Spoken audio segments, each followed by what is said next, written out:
Welcome to my amazing session NCERT full explanation में। तो friends, अभी तक हम लोगों ने excretory products and their elimination का 4 लेक्चर कंप्लीट कर लिया। तो अब 5th लेक्चर की बारी। तो इसके पहले वाले लेक्चर में हम लोगों ने फंक्शन ऑफ द टिब्यूल्स के बारे में देखा, ठीक है।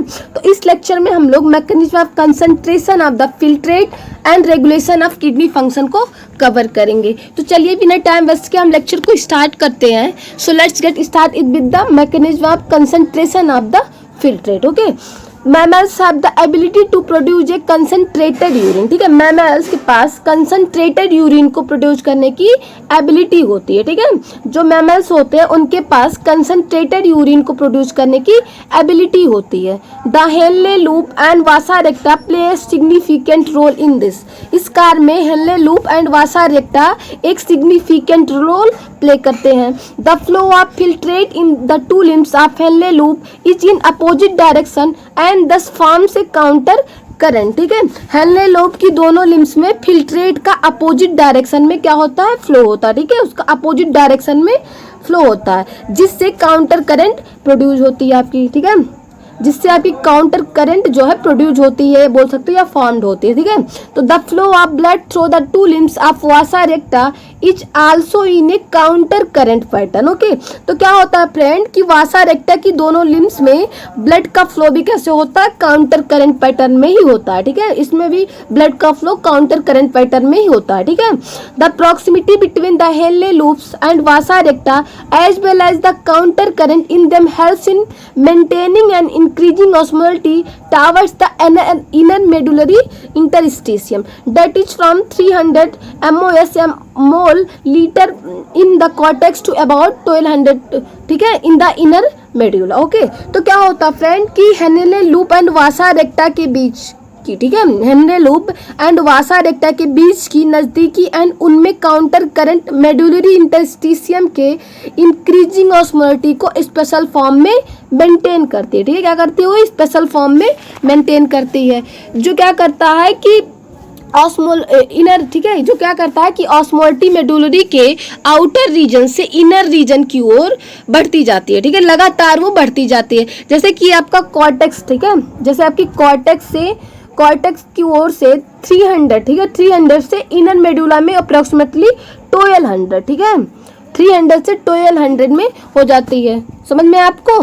This gradient is mainly caused by sodium chloride and urea. यह gradient sodium chloride and urea के कारण बनती है। ठीक है, sodium chloride is transported by the ascending limb of Henle loop which is exchanged with the descending limb of vasa recta। ठीक है, क्या होता है फ्रेंड कि जो सोडियम क्लोराइड है, ठीक है, आपका सोडियम क्लोराइड का ट्रांसपोर्ट हेनले लूप की असेंडिंग लिम्ब द्वारा होता है। ठीक है, जिसे हम लोग क्या बोलते हैं, जिसे हेनले लूप की डिसेंडिंग लिम्ब के साथ एक्सचेंज किया जा सकता है। समझ में आपको? समझ में आपको कि जो हमारा सोडियम क्लोराइड का ट्रांसपोर्ट है वो हेनले लूप की असेंडिंग लिम्ब द्वारा होता है, जिससे फिर हेनले लूप की डिसेंडिंग लिम्ब के साथ एक्सचेंज किया जाता है। ठीक है, आगे देखते हैं क्या है कि सोडियम क्लोराइड, ठीक है, आगे देखते हैं कि sodium chloride is returned to the interstitium by the ascending portion of vasa recta. क्या होता है फ्रेंड कि सोडियम क्लोराइड इंटरस्टिशियम को वासा रेक्टा को असेंडिंग लिम्ब द्वारा रिटर्न कर दिया जाता है। ठीक है, उसको क्या कर दिया जाता है, रिटर्न कर दिया जाता है। Similarly small amounts of urea enter the thin segments of the ascending limb of Henle loop which is transported back to the interstitium by the collecting tubules. ठीक है, तो क्या होता है कि सिमिलरली यूरिया की कुछ अमाउंट हेनले लूप में थिन असेंडिंग लिम्ब के सेगमेंट में इंटर कर दिया जाता है, जो कलेक्टिंग ट्यूब्यूल द्वारा इंटरस्टिशियम को दोबारा ट्रांसपोर्ट कर दी जाती है। ठीक है, समझ में आपको कि जो कलेक्टिंग ट्यूब्यूल द्वारा इंटरस्टिशियम को दोबारा ट्रांसपोर्ट कर दी जाती है। ठीक है, आगे देखते हैं the above described transport of substance facilitated by the special arrangement of Henle loop and vasa रेक्टा is called the counter current mechanism. Okay friend, क्या होता है कि हेनले लूप, ठीक है, आपकी जो ऊपर एवं मेंशन है, ठीक है, ऊपर ही मेंशन है कि सब्सटेंस के transport Henle loop and vasa रेक्टा की स्पेशल अरेंजमेंट द्वारा इजी बनाता, ठीक है, वो स्पेशल अरेंजमेंट द्वारा इजी बनाया जाता है, जिसे हम लोग क्या कहते हैं, काउंटर करंट मैकेनिज्म बोलते हैं। क्या बोलते हैं? काउंटर करंट मैकेनिज्म कहता है, ठीक है। तो this mechanism help to maintain a concentration gradient in the medullary interstitium. Okay, क्या होता है फ्रेंड कि यह मैकेनिज्म मेडुलरी इंटरस्टिशियम की कंसंट्रेशन ग्रेडियंट को मेंटेन रखने में हेल्प करती है। Presence of such interstitial gradient helps in an easy passage of water from the collecting tubule thereby concentrating the filtrate. Okay friend, क्या होता है कि इस टाइप की इंटरस्टिशियल ग्रेडियंट कलेक्टिंग ट्यूब्यूल द्वारा वाटर के इजी पैसेज में help करती है एंड फिल्ट्रेट यूरिन को कंसंट्रेट करती है, ठीक है, एंड फिल्ट्रेट यूरिन को क्या करती है? कंसंट्रेट करती है। Human kidney can produce urine nearly 4 times concentrated than the initial filtrate form, ठीक है। जो हमारी किडनी है, ह्यूमन की किडनी जो है, ठीक है, जो हमारी किडनी है इनिशियल फिल्ट्रेट की अपेक्षा अप्रोक्सीमेटली 4 गुना, ठीक है, 4 times, approximately 4 times concentrate urine produce करती है। सेकेंड टॉपिक को देखते हैं कि regulation of kidney function. Okay, regulation of kidney function, तो इसमें क्या है कि the functioning of the kidneys is efficiently monitored and regulated by hormonal feedback mechanism involving the hypothalamus, JGA and to a certain extent the heart, ठीक है। तो friend, इसमें क्या होता है कि किडनी की फंक्शन का मॉनिटरिंग एंड रेगुलेशन हाइपोथैलेमस के हार्मोन की फीडबैक मैकेनिज्म जेजीए के द्वारा होता है, एंड जो कुछ होता है, ठीक है, एंड कुछ किसके द्वारा होता है? हार्ट के द्वारा होता है, ठीक है, कुछ एक्सटेंट तक किसके द्वारा होता है? हार्ट के द्वारा होता है। समझ में आपको? तो आगे देखते हैं कि osmoreceptor in the body are activated by changes in blood volume, body fluids volume and ionic concentration. Okay, body में present osmoreceptors blood volume, body volumes and ionic concentration में चेंज द्वारा एक्टिवेट होते हैं, ठीक है।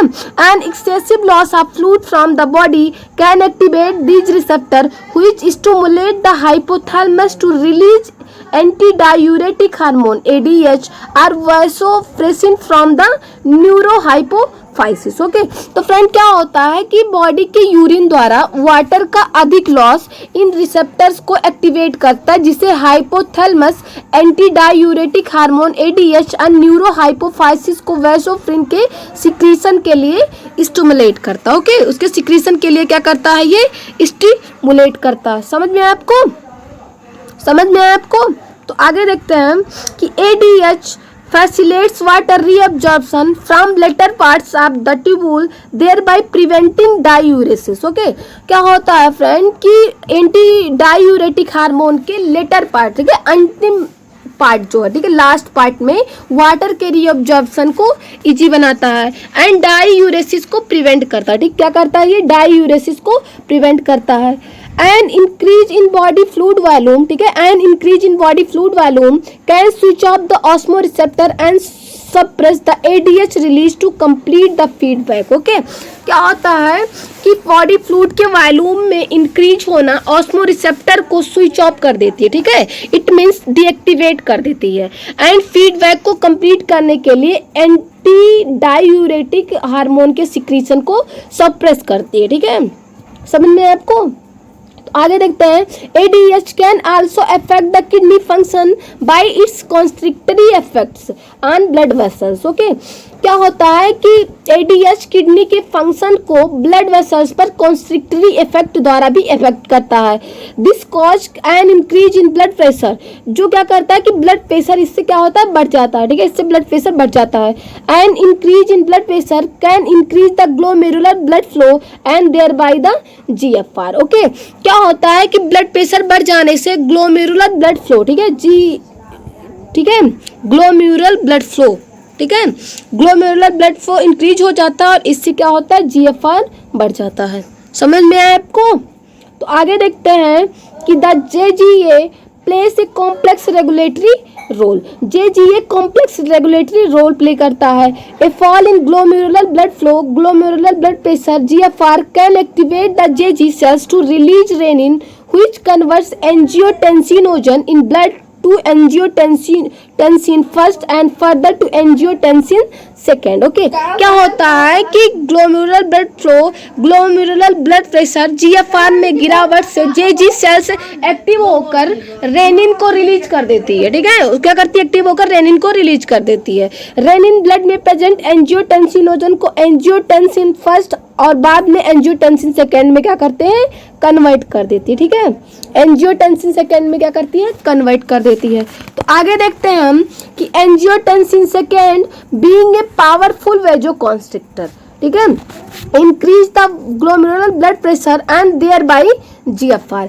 एंजियोटेंसिन सेकेंड एक powerful vasoconstrictor है। ठीक है, जो आपका एंजियोटेंसिन सेकेंड है ये एक पावरफुल वेजोकॉन्स्ट्रिक्टर है जो glomerular blood pressure and GFR को इंक्रीज कर देता है। ठीक है, जो glomerular blood pressure and GFR को इंक्रीज कर देता है। Angiotensin second also activates the adrenal cortex to release aldosterone. ठीक है, क्या होता है कि एंजियोटेंसिन सेकेंड एड्रीनल कॉर्टेक्स को एल्डोस्टेरोन हार्मोन रिलीज के लिए एक्टिवेट करता है। ठीक है, एल्डोस्टेरोन हार्मोन को रिलीज के लिए एक्टिवेट करता है। समझ में आपको? तो आगे देखते हैं कि aldosterone cause reabsorption of sodium ion and water from the distal parts of the tubule. क्या होता है कि एल्डोस्टेरोन के कारण ट्यूबुल्स के डिस्टल पार्ट्स में सोडियम आयन एंड वाटर का क्या होता है? रीअब्जॉर्प्शन होता है। ठीक है, सोडियम आयन एंड वाटर का क्या होता है? रीअब्जॉर्प्शन होता है। तो this also leads to an increase in blood pressure and GFR. ठीक है, तो इससे क्या हो सकता है कि इससे भी ब्लड प्रेशर एंड जीएफआर में ग्रोथ होती है, इससे भी आपका ब्लड प्रेशर बढ़ सकता है। ठीक है, एंड जीएफआर भी। तो this complex mechanism is generally known as the renin angiotensin mechanism. यह जो कॉम्प्लेक्स मैकेनिज्म है इसको रेनिन एंजियोटेंसिन मैकेनिज्म कहते हैं। ठीक है, इसको हम लोग क्या कहते हैं? रेनिन एंजियोटेंसिन मैकेनिज्म कहते हैं। तो an increase in blood flow to the atria of the heart can cause the release of atrial natriuretic factor ANF। ठीक है, तो क्या होता है कि हार्ट के एट्रिया में अधिक ब्लड के फ्लो से, ठीक है, आपके हार्ट के एट्रिया में अधिक ब्लड फ्लो से क्या होता है? अधिक ब्लड फ्लो से एट्रियल नाइट्रियूरेटिक फैक्टर रिलीज होता है and ANF can cause vasodilation of blood vessels and thereby decrease the blood pressure। and ANF से vasodilation of blood vessels होता है जिससे ब्लड प्रेशर क्या होता है? डिक्रीज हो जाता है। ANF mechanism therefore acts as a check on the renin angiotensin mechanism। इस प्रकार से ANF mechanism rennin angiotensin mechanism पर चेक की तरह एक्ट करता है। ठीक है, तो आज का लेक्चर हम यहीं पे समाप्त करते हैं। Thank you.